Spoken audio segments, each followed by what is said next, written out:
بسم اللہ الرحمن الرحیم. بلال بھائی, بنیادی طور پہ جو آپ نے سوال اٹھایا یہ تو ایک بڑے وسیع تناظر میں اٹھایا, لیکن سب سے پہلا جو آپ نے پوائنٹ اٹھایا نا, میں یہ سمجھتا ہوں کہ جیسے آپ نے کہا کہ وہ مذہب کا ٹول استعمال کرتے ہیں.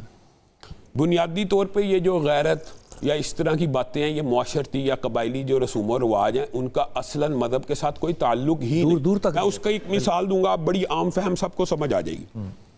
ہمارے ملک میں اکثریت احناف کی فقہ حنفی ہے, جو بندی بریلوی سنی سارے, اس کے اندر لڑکی کو بغیر ولی نکاح کی اجازت ہے. ٹھیک. اور ہمارا جو قبائل ہے وہ سارا فقہ حنفی سے تعلق رکھتا ہے. لیکن وہاں کی لڑکی جب اپنی پسند سے شادی کرتی ہے تو اس کو قتل کر دیا جاتا ہے. ٹھیک, وہاں پہ حنفی نہیں ہے. اب بات سمجھے نا, وہ قبائلی سارے حنفی ہیں, ان کے مذہب میں اس بات کی اجازت ہے کہ لڑکی بغیر ولی کے نکاح کر سکتی, پھر اس کو کیوں قتل کیا جاتا ہے؟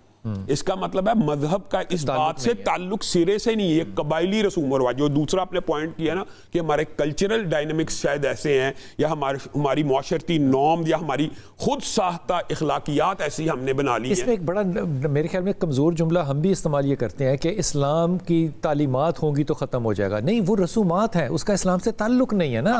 اصل بات یہ ہے, وہ ابھی آپ نے کتنی ایک ویلڈ مثال دی ہے کہ ایک بھائی آ کے کہتا ہے مجھے فلاں لڑکی پسند ہے, تو بہن کو کوئی اتنی ایجیٹیشن نہیں ہوتی. لیکن بہن آ کے کہے کہ مجھے لڑکا پسند ہے تو بھائی کی غیرت جاگ جاتی. تو بنیادی طور پر اسلام میں بنیادی طور پر یہ بات جینڈر سیگریگیشن ہے, ہر چیز ہے, لیکن حقیقت بات یہ ہے کہ لڑکے کو لڑکی کا پسند آ جانا یا لڑکی کو لڑکے کا پسند آ جانا یہ عین فطرت کے مطابق ہے. حدود میں ہو, حدود میں. فن کی ہو کا جو آیت ہے اس میں پہلا جو جملہ ما تابا, جو پسند آ جائیں. تو دوسری جو حدیث ہے کہ دو محبت کرنے والوں کے لیے نکاح سے بہتر کوئی چیز نہیں. اس کا مطلب محبت پیدا ہونا فطری عمل ہے. بالکل ٹھیک. اس کے اندر ہمارے معاشرے کو ایڈریس کرنے کی ضرورت ہے والد کو, بھائیوں کو, کہ اگر ایک بچی کسی جگہ شادی کرنا چاہتی ہے, آپ کی نظر میں اگر جینوئنلی وہ رشتہ ٹھیک نہیں ہے, آپ اس کو کنونس کریں کہ یہ تمہارے لیے بہتر نہیں ہے. لیکن بچی کی پسند کو فوقیت دینا ہمارے معاشرے میں از حد ضروری ہے. یہ جو آپ اگلی بات کرتے ہیں نا, یہ بنیادی طور پہ وہ محرومیاں ہوتی ہیں عورتوں کی. پسند کی شادی نہیں ہوئی, اب آپ, میں نے یہ پروگرام آپ کا نہیں دیکھا, یعنی 8 بچوں کو چھوڑ دیا. 8 بیٹیاں, 8 بیٹیوں کو. اب وہ ایک عورت کے حق کے اوپر بات ہو رہی ہے کہ حق ہے اس کا کہ 8 جو بچیاں محروم ہو گئی, ان کا کہاں حق ہے؟ رسول اللہ صلی اللہ علیہ وسلم نے ایک حدیث بیان کی تھی کہ کل قیامت کے دن جب میں جنت میں داخل ہو رہا ہوں گا تو ایک عورت بالکل میرے ساتھ ساتھ داخل ہو رہی ہوگی. اچھا. تو میں حیران رہا, جو رسول اللہ کہہ رہے ہیں. تو اس سے پوچھا جائے گا, رسول اللہ کو بتایا جائے گا کہ اس کا ایک عمل ایسا تھا جس کی وجہ سے اس کو آپ کے ساتھ جنت میں داخل کر دیا گیا. جوان تھی, اولاد تھی, اولاد کی پرورش کی وجہ سے شادی نہیں کی. یہ جو بیٹیاں چھوڑنا ہے, یہ پرورش کرنا اس کی ماں کی ذمہ داری, لائبلٹی نہیں ہے. یہ بیٹیوں کی عزت ماں کی ذمہ داری, یعنی ان کی پرورش, ان کی کفالت, ان کو ماں دینا, وہ بھی تو ایک حق ہے, اس کو بھی فراموش نہیں کیا جا سکتا. اور دوسری بات جو آپ نے کہا اس کی وجہ کیا ہے, میں یہ سمجھتا ہوں جو آپ نے پن پوائنٹ کیا 100% یہ وجہ پہلی, سوشل میڈیا کے اندر فینٹسزم. پہلے تو ہمارے دور میں ہم کہتے تھے سینما موویز کی وجہ سے جی فینٹسی آتی ہے, انڈین ڈراموں کی وجہ سے سیریل. اب سوشل میڈیا, اب آپ یہ بتائیں, اور سوشل میڈیا نے کرائم کو آسان کر دیا کہ ایک گھریلو ملازمہ کے ساتھ مالک بھی, ماڈل ٹاؤن مالک بھی اور ملازم بھی, اور وہ بچی, اور مر گئی بچی 19 سال کی, اور وہ بچی کی الفاظ سنے نا تو وہ جس بے غیرت نے اس کے ساتھ تعلق ہے اس کو بھائی کہہ رہی ہے, کیری آن بھائی. یہ دیکھیں یہ ہمارا یہ کیا ہے. تو سی سی ڈی وغیرہ کو میں آپ کو ایک بات بتاؤں, سب سے زیادہ استحصال ہمارے پاس جو مسائل آتے ہیں, سب سے زیادہ استحصال عورتوں کا, یہ مریم نواز صاحبہ اچھی سوچ ہے, سمجھتی ہیں کالجز میں ہوتا ہے, آفیسز میں نہیں, گھریلو ملازمہ کے ساتھ سب سے زیادہ استحصال ہوتا ہے. بنیادی طور پہ وظیفے کے ساتھ میں ان کو ایک علاج نبوی بھی بتانا چاہتا ہوں. بنیادی طور کے اوپر جو جتنے بھی صحت سے ریلیٹڈ ایشوز ہیں, جو خاص طور پہ کینسر, ڈائلسس, اس مقام پہ پہنچ جائیں, ان کے لیے ایک وظیفہ ہر بندے نے کرنا ہے. کئی مرتبہ ہم یہ وظیفہ بتاتے ہیں تو لوگ کہتے ہیں پھر کینسر ہاسپٹل بند کر دیں, آپ کے اتنے نیچے لوگ کہہ رہے ہیں ہم شفا یاب ہو گئے ہیں. یہ میں کہتا ہوں وہ ٹریٹمنٹ جاری رکھیں, وہ تو آپ جاری رکھ رہے ہیں, لیکن اس کے اندر اس کو ایڈ کریں. اگر آپ کو رزلٹ ملتے ہیں تو آپ اس کو اپنا لیں. 41 مرتبہ. اچھا, یہ جاہل آدمی میری طرح کے اتنے ہیں نا اس معاشرے میں, جتنا کہا جائے کم ہے. بھائی ایک دوائی جب درد کی آ گئی تھی تو دوسری پھر آنے کی ضرورت کیا تھی؟ یہ کیسا آرگومنٹ ہے؟ آپ خنسی سمجھتے کیا ہوتا ہے؟ خنس کرنا جو ہے نا، یہ فوں کرنا، یہ ضرور ہو، لیکن خدا کا واسطہ ہے ادب کے ساتھ. میں بلال بھائی سب کو کہتا ہوں جتنے کینسر پیشنٹ ہیں ملک میں اور جتنے گردے کے پیشنٹ ہیں ان کے لیے ایک علاج نبوی بھی ہے جو امام ابن قیم وغیرہ نے بتلایا، اور ایک وظیفہ یہ ہے 41 مرتبہ سورت فاتحہ فجر کی 2 سنتوں کے بعد پڑھنی ہے 41 دن، اور انشاءاللہ 41ویں دن ٹیسٹ کرا لینا، انشاءاللہ وہ کینسر وغیرہ ختم ہو چکا ہوگا. لیکن اس کے ساتھ ایک اضافی چیز ہے، فجر کی 2 سنتوں کے بعد فرضوں سے پڑھنے سے پہلے 41 دفعہ مرتبہ سورت فاتحہ پڑھنی ہے. دم کریں، پانی کے اوپر کریں، اپنے اوپر پھونکیں. دوسری بات جو بڑی اہم ہے جی، ان 41 دنوں میں انہوں نے نہ گوشت کھانا، نہ دودھ پینا ہے، نہ دہی کھانا ہے، انہوں نے صرف سبز چیز کھانی ہے، صرف سبز. اس کی وجہ یہ ہے کہ یہ اب عصر حاضر کی، یہ میں امام ابن قیم کے دور کی 700 سال پرانی باتیں بتا رہا ہوں، عصر حاضر کے لوگوں نے بھی، میڈیسن نے یہ بات ثابت کی ہے، جو کینسر سیل نشو نما پاتے ہیں نا، جو کینسر سیل کی خوراک ہے وہ پروٹین ہے، گردے خراب ہوتے ہیں پروٹین سے. آپ اپنی خوراک سے یہ چیزیں نکال دیں، پانی پئیں، سبزی اور جتنے کھیرا ٹماٹر سیلڈ کھائیں، صرف 41 دن یہ دوائی سمجھ کے کر لیں. سبز پتوں والی جتنی چیزیں ہیں، کریلے ہو، پالک ہو، وہ کھا لیں. 41ویں دن انشاءاللہ کینسر سے آپ شفا یاب ہو جائے. میں کبھی کہہ دوں نا کہ زیتون کا تیل استعمال کریں، شہد استعمال کریں، انجیر استعمال کریں، جو رسول اللہ نے عام خوراک برکتیں بتائی، کلونجی استعمال کریں، تو نیچے لوگ یہ کہتے ہیں پھر ہم ہسپتال بند کر دیتے ہیں. میں نے ایک مرتبہ اسی طرح کلونجی کی حدیث کے بارے میں گفتگو کی، وہ 2-3 منٹ کا کلپ تھا. اگلے دن کالم اخبار میں آ گیا کہ مولویوں کی باتوں میں آ کے کلونجی نہ کھانا. مولویوں کی ایک کالم نویس ہے، میں ان کا نام نہیں لیتا، انہوں نے کہا اگر زیادہ کھاؤ گے نا تو گھٹنے پکڑے جائیں گے. بنیادی طور پہ رزق کے جو وظائف ہیں ان میں سے کسی ایک کو اختیار کر لے. پہلا جو سب سے اہم ہے وہ ہے استغفر اللہ. اگر یہ چلتے پھرتے اٹھتے بیٹھتے میاں بیوی صرف استغفر اللہ کی تسبیحات 1000 مرتبہ ڈیلی پڑھنا شروع کریں، 6-7 دن کے اندر ان کو اس کی برکات اور رزق کی فراوانی ملنا شروع ہوگی. ویسے رزق کے حوالے سے 4 باتیں ہیں. ایک تو درود پاک بندہ صرف پڑھتا رہے چاہے تو تمام غموں سے نجات مل جاتی ہے.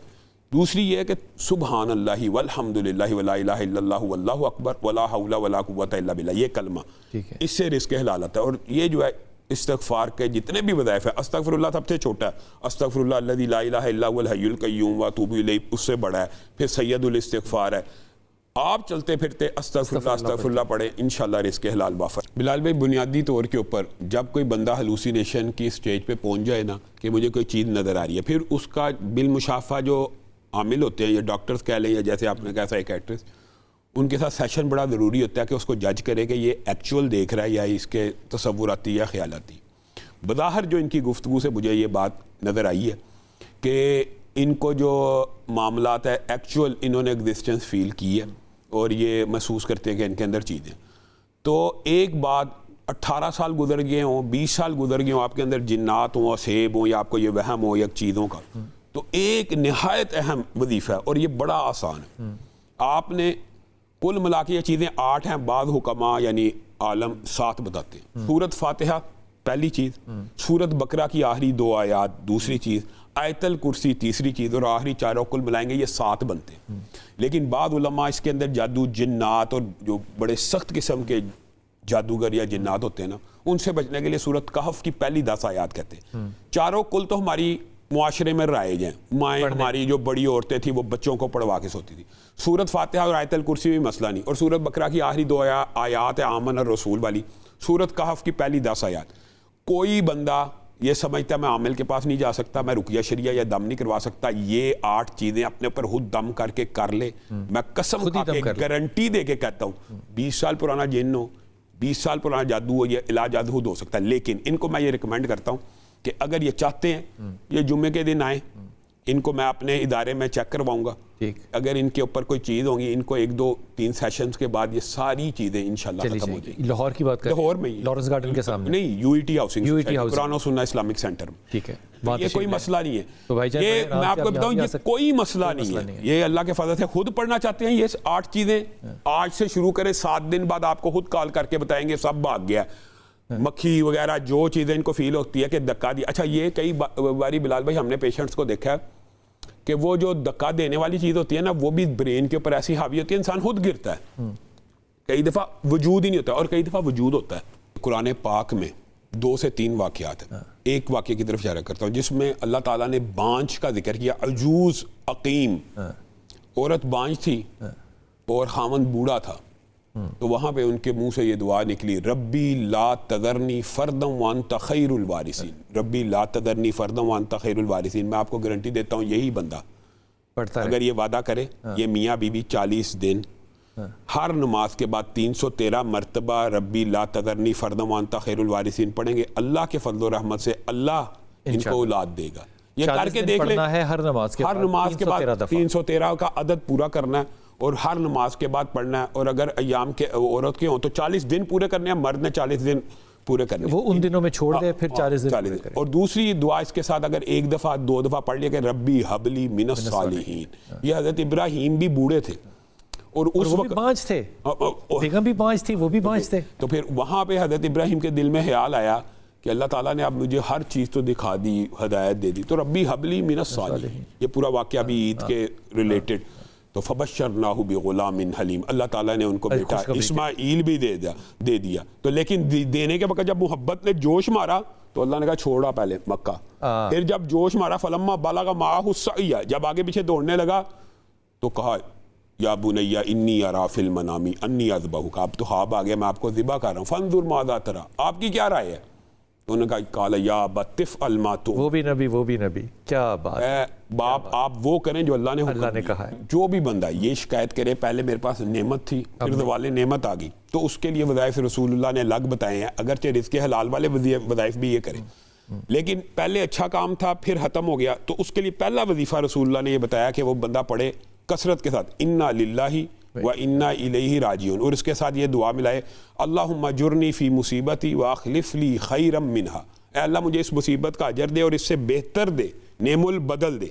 یہ وہی دعا ہے جو حضرت ام سلمہ پڑھا کرتی تھی, اور پھر اللہ تعالیٰ نے سلمہ سے بہتر کون ہو سکتا ہے, تو رسول اللہ کی ان کے ساتھ شادی ہوگی. اور دوسری سورۃ طارق کی ایک آیت ہے اِنَّهُ عَلَىٰ رَجْعِهِ لَقَادِرٌ. اللہ تعالیٰ لٹانے پہ قادر ہے, یعنی وہ اچھے حالات اللہ تعالیٰ پلٹانے پہ قادر ہے. یہ تینوں چیزیں پڑھے, یعنی انا للہ و انا الیہ راجعون, اللہم اجرنی فی مصیبتی واخلف لی خیرا منہا, اور انہ علی رجعہ لقادر. تو انشاءاللہ وہ دن واپس لوٹ آئیں گے.